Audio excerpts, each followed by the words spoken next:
ये सवाल बहुत महत्वपूर्ण है कि चंद्रशेखर आज़ाद किसका खेल बिगाड़ेंगे, किसका खेल बनाएंगे, क्योंकि चंद्रशेखर आज़ाद हर चुनावी राज्य में सक्रिय हैं और वो चाहते हैं कि वो प्रत्याशी उतारें। गठबंधन की स्थिति में वो उत्तर प्रदेश में है, लेकिन लोकसभा चुनाव में क्या उनको सीटें मिलेंगी या नहीं मिलेंगी वो देखना बहुत महत्वपूर्ण होगा। खतौली के उपचुनाव में वो अखिलेश यादव के साथ थे, मदन भैया जीते और उसका श्रेय जो है चंद्रशेखर आज़ाद ने खुद भी लिया। जयंत चौधरी के साथ चंद्रशेखर आज़ाद की बहुत अच्छी मित्रता है, लेकिन अगर हम आंकड़ों के लिहाज से बात करें तो आज़ाद समाज पार्टी जब से उन्होंने बनाई है उसको बड़ी सफलताएं हासिल नहीं हुई हैं। विधानसभा के चुनाव उन्होंने लड़े हैं, मध्य प्रदेश में भी लड़ा उन्होंने उपचुनाव, उत्तर प्रदेश में पिछला विधानसभा चुनाव लड़ा, और आज की जो स्थिति है वो सीधी टकराव की स्थिति है। इस समय चंद्रशेखर आज़ाद खुले तौर पर हमला बोल रहे हैं। ये कोई आकाश आनंद के भोपाल वाले छोटे मोटे लोग के बयान से नहीं हुआ, ये इससे पहले से ही हुआ है। चंद्रशेखर आज़ाद ने यूपी तक को दी कई बाइट में। इनफैक्ट आप ध्यान से देखेंगे तो यूपी तक के कई पत्रकार, कई रिपोर्टर तो चंद्रशेखर आज़ाद को लगातार फॉलो कर रहे हैं, वो हर मुद्दे पे उनकी बाइट लेने पहुंच जाते हैं। तो एक पार्टी जिसका कोई भी विधायक नहीं है, जो कि एक सामाजिक आंदोलन का चोला पहन के निकली थी, बाद में पार्टी बनी, बहुत लोगों ने विरोध भी किया। और भीम आर्मी की बात करें तो भीम आर्मी जो गतिविधि कर रही है उसको फिर भी एक तरह से देखा जा सकता है कि वो एक न्याय की लड़ाई है। हालांकि उसमें भी ये आरोप बसपा की तरफ से है कि वो मुकदमे करवा देते हैं, जहां जाते हैं वहां उल्टा लोगों पे, स्थानीय लोगों पे मुकदमे हो जाते हैं।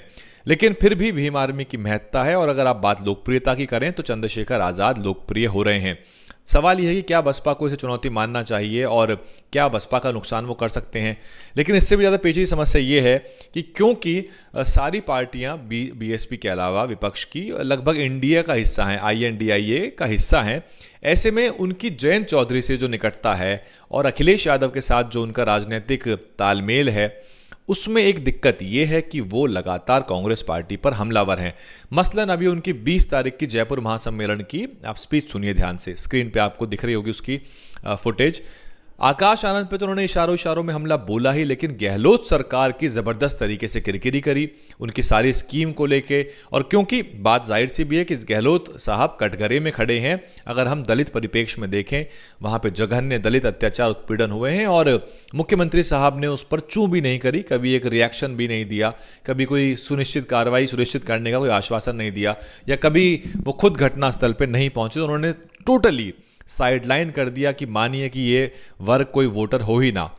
ये इसलिए भी है क्योंकि जो दलित वोटर है वो अपनी ताकत को नहीं पहचानता और वो साहब कांशीराम की बनाई पार्टी की तरफ नहीं जाता। अब दिक्कत ये है कि साहब कांशीराम की विरासत को क्लेम चंद्रशेखर आज़ाद भी कर रहे हैं। वो कह रहे हैं कि साहब कांशीराम की विरासत को हम बचाएंगे। उधर बीएसपी एक स्टैब्लिश पार्टी के रूप में चुनाव लड़ रही है। पिछली बार उनके 6 विधायक जीते थे जो बाद में कांग्रेस में चले गए। उनको सबक सिखाने के लिए बसपा ने इस बार उनको टिकट ना देने का ऐलान कर दिया है। लेकिन पेच समझिए, पेच ये है कि जयंत के साथ चंद्रशेखर की निकटता है और उधर वो कांग्रेस पार्टी पर राजस्थान में हमला बोल रहे हैं। तो अगर एएसपी के प्रत्याशी मैदान में उतरते हैं तो वो या तो आरएलडी के टिकट पे उतरेंगे या फिर वो आरएलडी के साथ गठबंधन की स्थिति में आएंगे और जयंत आपको शायद कुछ प्रत्याशियों का प्रचार करते राजस्थान में नजर भी आए। लेकिन इसमें दिक्कत कहाँ आती है? दिक्कत यहाँ आती है कि राजस्थान में आरएलडी और कांग्रेस गठबंधन में है एक तरह से। आप ध्यान से देखें, अगर आंकड़े गूगल करिए, भरतपुर विधानसभा से आरएलडी का विधायक है गर्ग साहब हैं और वो जो विधायक हैं वो कांग्रेस की सरकार में राजस्थान में मंत्री हैं। तो इस पेज को समझिए कि वहां एक तरफ जयंत चौधरी की मित्रता चंद्रशेखर से है, चंद्रशेखर अशोक गहलोत के पीछे पड़े हुए हैं, अशोक गहलोत को उन्होंने बुरा भला कहा और अच्छी तरह से उनकी सरकार की धज्जियां उड़ाई। लेकिन जयंत चौधरी वहां असहज हो रहे होंगे क्योंकि जयंत चौधरी जो है इस बार फिर से कुछ प्रत्याशी उतारे और कांग्रेस के साथ तालमेल उनका हो सकता है। आरएलडी वैसे भी कुछ सीटों पे यहाँ पे अपने वोट बटोरती आई है, उन सीटों को कुछ सीट हमेशा उनके हाथ में लगती आई हैं। ये राजस्थान की स्थिति है और इसमें आज़ाद समाज पार्टी जहां भी प्रत्याशी खड़ा करेगी वैसे उनको बहुत ज़्यादा वोट इंडिपेंडेंटली मिलता नहीं है। आपने चंद्रशेखर आज़ाद की खुद का चुनावी परफॉर्मेंस देखा, वो गोरखपुर में योगी जी के सामने खड़े हो गए। कितने वोट मिले मुझे बताने की ज़रूरत नहीं है, आप गूगल कर लीजिए। उसके अलावा उत्तर प्रदेश में भी उन्होंने बहुत ज़्यादा प्रत्याशी उतारे और उनको ज़्यादा वोट कहीं मिला नहीं। जीत के आसपास तो दूर की बात है, जमानत भी शायद कहीं नहीं बची होगी। लेकिन ये कोई खुशी की बात नहीं है, मतलब बसपा के लोग शायद भले ही खुश हो जाएं। ओवरऑल जो दलित राजनीति है वो ढलान की तरफ है, वो कमजोरी उसमें नजर आ रही है। बसपा का जो उत्तर प्रदेश में वोट घटा 12.88% पिछले विधानसभा चुनाव में हुआ, वो वोट चंद्रशेखर की तरफ नहीं गया। तो फिलहाल एक बड़े तबके के लिए जो बसपा को पसंद करता है, चंद्रशेखर जो है एक विलन के तौर पे नजर आ रहे हैं और उनके अपने तर्क हैं और बहुत सी चीज़ों पे उनको आड़े हाथों लिया जा रहा है। उधर भीम आर्मी के जो समर्थक हैं वो अब बीएसपी को खुलकर टारगेट कर रहे हैं, आकाश आनंद को टारगेट कर रहे हैं।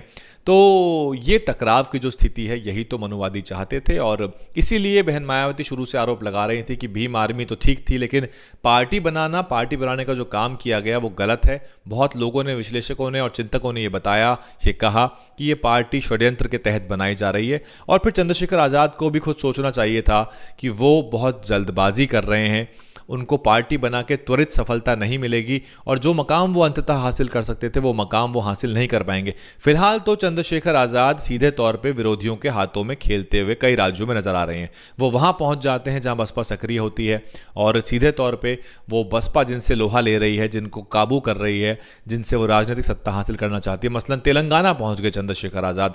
तो खुले तौर पर अब बसपा की जड़ खोदने का काम चंद्रशेखर आज़ाद कर रहे हैं, जो कि किसी तरह से भी तर्क संगत नहीं माना जा सकता। हालांकि उनके अपने तर्क हैं, वो बसपा को जो है वो टिकट बेचने की, वोट बेचने की बात कर रहे हैं। तो ये आपसी छींटाकशी, आपसी टकरावट जो है वो यही दलित विरोधी ताकतें चाहती थी, जिसमें वो सफल हुई। लेकिन इसमें नुकसान दलित समाज का होगा और सीधे तौर पे दलित जो है वो हाशिए पर जा रहा है। अत्याचार उत्पीड़न में कोई सुनकर राजी नहीं है। अकेला चंद्रशेखर हर जगह न्याय नहीं दिला सकता और बीएसपी के नेता भी हर जगह न्याय नहीं दिला सकते। ये तो जब तक सत्ता में हिस्सेदारी या दखल नहीं होगी और सरकार चाहे ना भी बन पाए, कम से कम कुर्सी हिलाने की ताकत तो बहुजन समाज को राजस्थान, मध्य प्रदेश जैसे राज्यों में पैदा करनी होगी। और वो ताकत जो है वो निसंदेह बीएसपी के बैनर तले ही पैदा हो सकती है।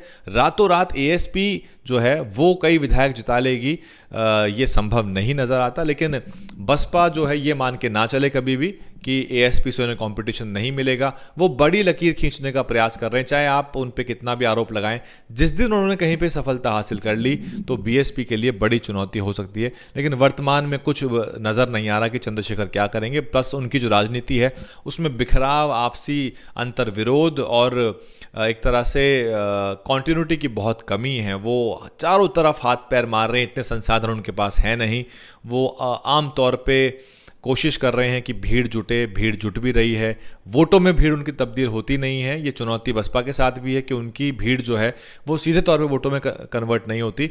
लेकिन चंद्रशेखर की तो भीड़ बिल्कुल कन्वर्ट नहीं होती, उनको तो 200-200 वोट भी मध्य प्रदेश के विधानसभा चुनाव में मिले हैं। तो यही फलसफा है बसपा और आज़ाद समाज पार्टी की टकराव का। हालांकि कोई कंपैरिजन नहीं है दोनों पार्टियों का, कोई भी कंपैरिजन इसलिए नहीं है क्योंकि बसपा एक एस्टैब्लिश्ड राष्ट्रीय पार्टी है, आज़ाद समाज पार्टी एक अभी उभरी हुई पार्टी है। और अंबेडकरी समाज की उनके साथ सहानुभूति इसलिए है क्योंकि चंद्रशेखर आज़ाद बहुत से आंदोलनों में खड़े नजर आते हैं। हालांकि विरोध करने वाले उनका भी विरोध करते हैं, तो दोनों तरफ के ही पक्ष हैं। लेकिन राजनीतिक रूप से बसपा ही है जो कि इस राजनीतिक आंदोलन को आगे ले जा सकती है और बसपा को अपने जो पार्टी के अंदर कमियां हैं उनके ऊपर काम करना होगा। लेकिन चंद्रशेखर आज़ाद को भी समझना पड़ेगा कि वो अपने प्रत्याशी कैसे उतारेंगे, कहां उतारेंगे, अपने ही पार्टी के टिकट पे उतारेंगे सिंबल पे या फिर किसी और पार्टी के सिंबल पे उतारेंगे, खुद कहां चुनाव लड़ेंगे, कितनी सीटें इस बार अखिलेश यादव से मांगेंगे। पिछली बार 2 सीटों के लिए वो काफ़ी दुखी हो गए थे, इस बार क्या होगा, उनको सीट मिलेगी या नहीं मिलेगी। लोकसभा की एक सीट बहुत कीमती होती है। आज़ाद समाज पार्टी को समाजवादी पार्टी लोकसभा की सीट दे देगी ये नज़र तो नहीं आता। अगर बहुत हुआ तो वो अपने चुनाव चिन्ह पे चंद्रशेखर को इनसे चुनाव लड़वा सकते हैं। फिलहाल डियर हिंदी पे इतना ही। पूरे विश्लेषण के बारे में आप क्या कुछ सोचते हैं, आप ज़रूरी नहीं मुझसे इत्तेफाक रखें, आपके अपने विचार हो सकते हैं, सभ्य तरीके से आप उनको रख सकते हैं कमेंट में। बने रहिए, देखते रहिए। DNN हिंदी को सब्सक्राइब करने के लिए दबाएं लाल रंग का सब्सक्राइब बटन और घंटी का बटन दबाकर ऑल नोटिफिकेशन पर क्लिक करें। चैनल को जिंदा रखने के लिए नीले रंग का ज्वाइन बटन दबाकर चैनल को आर्थिक सहयोग करें।